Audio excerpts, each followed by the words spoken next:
Bonjour et bienvenue dans cette nouvelle entrevue dédiée au bien-être. Et pour en parler, je reçois aujourd'hui Stéphane Masson. Stéphane, bonjour. Bonjour Émilie, bonjour à tous. Alors Stéphane, vous êtes expert en motivation, bien-être et performance humaine en entreprise. Nous allons plus précisément voir avec vous comment gérer le manque de bien-être au quotidien et bien sûr aborder les clés, donc comment aller vers ce bien-être. Alors première question, tout d'abord, qu'est-ce que l'on entend par bien-être? Y a-t-il une définition propre? Alors le bien-être est une satisfaction qui est purement personnelle, et l'appréciation est personnelle bien sûr, mais c'est surtout lié au sentiment d'être en phase avec soi-même et d'être en capacité de répondre à ses propres besoins physiques, psychiques, et donc d'un état d'équilibre qui se repose sur un état d'équilibre matériel satisfaisant, notamment avoir un toit, un travail, un salaire, une famille, un couple, des amis, des activités, bien sûr, et également avoir une santé physique et psychique. Ça, c'est la base quand même. Merci Stéphane. Mais alors Stéphane, comment savons-nous que nous sommes en situation de mal-être et qu'il nous faut agir? Nul besoin de s'interroger sans s'étendre, le non-bien-être ou le mal-être se ressent sans une analyse profonde de la situation.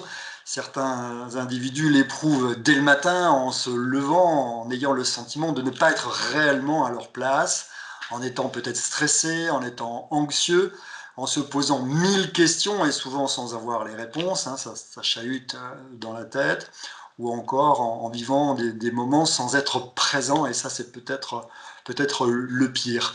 Et là, oui, il faut agir, se poser les questions et il faut agir urgemment. Alors effectivement, il faut agir et nous reviendrons sur ce point-là un petit peu plus tard dans l'entrevue. Avant cela, pouvez-vous nous dire quelles sont les conséquences d'un manque de bien-être? Alors les conséquences ne sont pas mortelles, néanmoins le bien-être est le reflet d'une existence réussie et épanouie, et à l'inverse, pour avoir le sentiment de vivre une vie satisfaisante et épanouie, il est bien de s'appliquer sur cette notion de bien-être. Et en bon coach que j'espère être, je vais vous répondre d'une façon raisonnablement positive et vous dire les bienfaits du bien-être. Le bien-être découle d'une santé mentale équilibrée, ça on l'a vu, d'une bonne santé physique et inversement, car il s'agit d'un cercle vertueux. Et nous pouvons encore aller plus loin avec notamment le comportement. Plus nous sommes dans le bien-être, plus nos relations avec nous-mêmes, avec les autres, avec le monde qui nous entoure est facile, fluide, agréable, et plus en retour nous récupérons de la bienveillance et donc du bien-être. Mais alors Stéphane, le bien-être est-il accessible à tout le monde? Le bien-être est accessible à tout à chacun, quel que soit son âge et son passé. Et là, nous touchons à une notion très délicate qui est la notion de la résilience pour les gens qui auraient un passé un peu douloureux, ce qui fera peut-être l'objet d'ailleurs d'une prochaine vidéo. Cela étant, le bien-être est plus facilement accessible aux personnes qui sont en bonne santé, en tout cas qui ont une santé toute relative et un équilibre psychique relativement bon, on va dire. Alors c'est donc une bonne nouvelle, parce que même si on a l'impression voilà, de ne jamais y arriver, le bonheur reste accessible, il n'est pas loin en tous les cas. Après, notre mode de vie n'est pas toujours simple, on se crée même parfois quelques petits ennuis. Alors quels sont les principaux freins au bien-être liés à notre mode de vie moderne, justement? Les principaux freins à l'accession au bien-être sont les conséquences directes de notre type de vie occidental, notre rythme de vie et le stress qu'ils engendrent, mais également nos choix, nos comportements, le fait d'être très orienté à voir, pensant que posséder des biens comme une grosse maison, avoir une grosse voiture, de beaux bijoux apporte du bien-être, plutôt que de s'attacher à être, à bien vivre au sens de profiter des choses et des gens qui nous entourent, trouble notre équilibre, crée du stress et nous éloigne du bien-être. Alors, on vient donc de parler des principaux freins, notamment avec cette notion de être et avoir. Quelles sont en revanche les clés principales pour accéder au bien-être? Pour gagner en bien-être, il s'agit d'abord de s'éloigner des situations et des individus toxiques et favoriser, à l'opposé, le contact avec des endroits sains, des personnes apaisées et, si possible, apaisantes. Ensuite, il s'agit de prendre soin de son corps. Ça, vous remarquerez qu'on y revient régulièrement et dans toutes les vidéos qu'on a déjà faites, on revient toujours sur le soin du corps. Alors c'est un point majeur aussi dans la quête du bien-être. Cela passe, alors je répète ce qu'on a déjà dit, mais par une bonne hygiène de vie, un sommeil correct en quantité, en qualité, une alimentation correcte, variée et régulière, une activité physique ou sportive régulière. Je rappelle, l'OMS, l'Organisation mondiale de la santé, préconise 6000 pas par jour ou une trentaine de minutes d'activité physique par jour au minimum pour rester en bonne santé. Et bien sûr, prendre soin de sa tête avec notamment la prise de plaisir, mais ça en général l'humain sait bien faire, mais je tiens quand même à le rappeler, notamment à travers des activités et des passions qui vous apportent une grande satisfaction, comme par exemple les socio-plaisirs, basiquement être entre amis, en famille, en tout cas avec les siens, les psychoplaisirs comme le cinéma, la lecture, la musique, tout ce qui tourne autour de la culture, la méditation, et les physico-plaisirs, le sport, la relaxation, le massage, et faire l'amour, à ne pas négliger. Alors, pour reprendre donc de l'amour pour soi en prenant soin de soi et puis de l'amour pour les autres, voilà, donc pour les petites clés, le bien-être peut-il s'acquérir rapidement ou cela demande-t-il de la patience? La réponse est dans la question, comme tout développement de compétences personnelles, il faut bien sûr y travailler un peu tous les jours et sans relâche en utilisant notre fameuse méthode des petits pas et s'armer de patience car le chemin est plus ou moins long en fonction de votre point de départ bien sûr.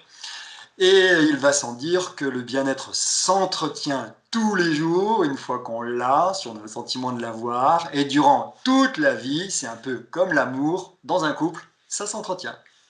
Merci. Alors, un grand pouvoir implique de grandes responsabilités. Quelle est donc notre responsabilité quant à l'accession au bien-être? Nous avons donc une grande responsabilité quant à notre bien-être, et ce très tôt dans notre existence, notamment dans les choix que nous faisons, car pour trouver le bien-être, il est question de se réaliser dans la vie. Et cela passe par exemple par notre travail, le fameux travail. Est-il intéressant? Ce travail est-il épanouissant? Ce travail permet-il de me réaliser? Plein de bonnes questions. Cela passe également par des activités extra-professionnelles. Bon, là, en général, on en arrive à trouver des choses qui nous plaisent, mais en tout cas, on peut se poser quand même la question, sont-elles intéressantes? Sont-elles épanouissantes? Est-ce que je suis au contact d'humains? Est-ce que ça m'apporte quelque chose? Quels sont les retours que j'en ai et qu'est-ce que ça m'apporte dans ma vie? Comme par exemple être acteur dans une association, faire du sport, de la danse, de la chanson. Si les réponses à toutes ces questions sont positives, il est fort à parier que le bien-être n'est pas très loin. Alors, la vie n'est pas toujours un long fleuve tranquille et puis, bien sûr, il y a toujours cette notion de travail que l'on subit parfois, ce qui m'amène à la question suivante: quoi faire pour gagner en bien-être? Alors, je vais vous faire une liste plus ou moins longue à l'après-vert, qui va commencer comme ça. Avoir son libre arbitre, ne pas dépendre systématiquement des autres, ça c'est très important, être en capacité de décider quant à la conduite de sa vie, qui est prépondérant pour être dans cette notion de bien-être. Être en phase avec ses propres valeurs, ça c'est pas forcément évident parce que ça demande un travail de recherche sur soi assez important dans le respect de l'écologie du système dans lequel nous vivons, c'est-à-dire la famille, le couple, le travail, la société. Avoir une bonne estime de soi, ça on en avait parlé au moment de la confiance en soi, et ça va de pair. Avoir une bonne confiance en soi, ça c'est très important. Populairement, on va dire être bien dans ses baskets, bien avec soi-même.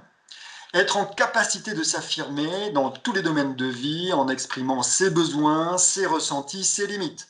Très important. Si on n'est pas en capacité d'exprimer ses limites, on aura du mal à être vraiment bien là où on est, bien avec soi-même. Ne pas se laisser gagner par le stress, ça c'est pas évident, facile à dire mais pas évident à mettre en place. On en a parlé longuement la dernière fois dans notre précédente vidéo. Ne pas procrastiner. La procrastination, c'est le fait de laisser le courrier mourir dans un coin, ne pas changer l'ampoule du garage qui est cassée depuis 6 mois, etc. Tous ces petits détails-là, tâchez de les éliminer en luttant contre la procrastination. Vivre l'instant présent, être en pleine conscience, être avec les gens, être dans la situation dans laquelle on vit, s'extraire des pensées qui ont trait au passé et ne pas trop se projeter dans l'avenir.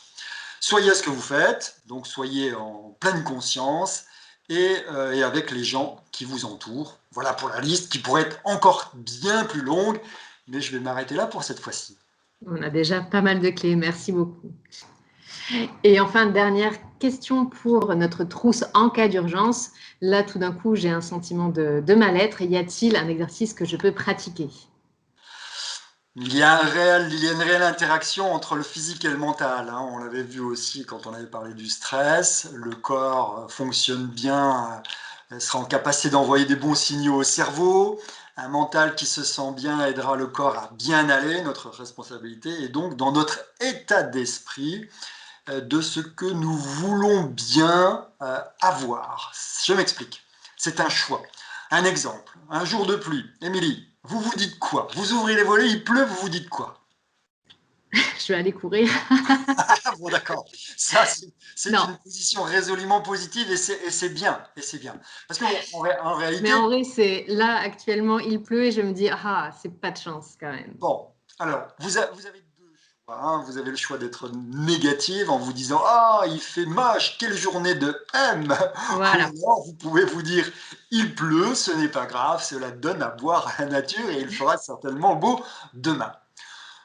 Le bon état d'esprit produira un état positif sur notre mental qui aura des conséquences positives sur notre corps et du coup, peut-être qu'un sentiment de bien-être peut apparaître.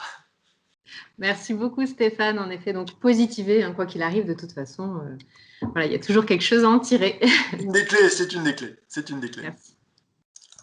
Eh bien, merci beaucoup Stéphane Masson pour toutes ces clés. Et si bien sûr vous n'arrivez pas à trouver ce sentiment, cette notion de bien-être, je me permets de rappeler que vous proposez des consultations en privé, Stéphane Masson, donc que ce soit en face à face ou bien à distance par tous les moyens qui sont mis à notre disposition, comme WhatsApp, Skype et autres. On trouve toutes ces informations-là et dans le descriptif de cette vidéo, mais également sur votre site internet. Stéphane, pouvez-vous nous rappeler l'adresse de votre site? Coach-du6 plus plus.fr. Voilà, ainsi vous retrouverez toutes les informations. Je vous recommande également de suivre le compte Instagram donc de Stéphane, stéphane.masson.coach. C'est bien cela? Basiquement, oui, et simplement, oui. Voilà, donc vous dispensez plein de bons conseils justement pour accéder au Graal, à ce bien-être au quotidien. Merci beaucoup Stéphane pour cette entrevue C'est moi, merci Mélie. et on se retrouve très prochainement pour un nouveau sujet. À bientôt! Avec plaisir, à bientôt, au revoir.